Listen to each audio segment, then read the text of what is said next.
agbede méjì ọ̀run òun ayé ń là pátápá ọ̀rà ń gbé. à ń prepare wedding àrí fòṣánlẹ̀ ó kú lọ́jọ́ introduction. ta ló pa. wo yìí last week o ṣe sọ fún mi pé mi ló máa fẹ́. adé báwo ló ṣe ṣe. ẹ fẹ́ lọ ṣe ibi ẹ wá fẹ́ gba kọ̀rọ̀ wọlé. ọlọ́run ò ní jẹ́. orí tó wà lẹ́yìn búùtù yẹn ẹ máa gbé jáde fún wa. ọmọ ẹ̀wọ̀ ọdún tí ìbíyàwó kan mánéjì kan máa mánéjì méjì ó ṣe máa lo lóyún fún mi. ilé náà máa kú.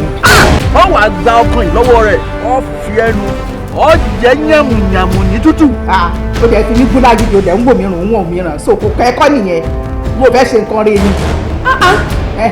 wá àbúrò ìṣòwò ní àti oúnjẹ fún ara wọn ni bọ́ọ̀lù àti ẹṣin wá rí báyìí. ohun táwọn dókítà sọ fún wa ni wípé ṣọ́ọ̀kì ló pa ọmọ wa. ṣíkì kò pọ̀ létí àbí. wọlé tàbí ìjà tó ṣì dànù. ẹyin ẹ pa mí lọ́wọ́. ṣó lè tó yìí. ó lè jù bẹ́ẹ̀ lọ. àmọ́ tí bá rí mi kẹ́ parí ológun ọ̀fẹ́. ó ti gbàgbé pé àkọ́dá olóni. kò dàbí àgbàgbé yìí.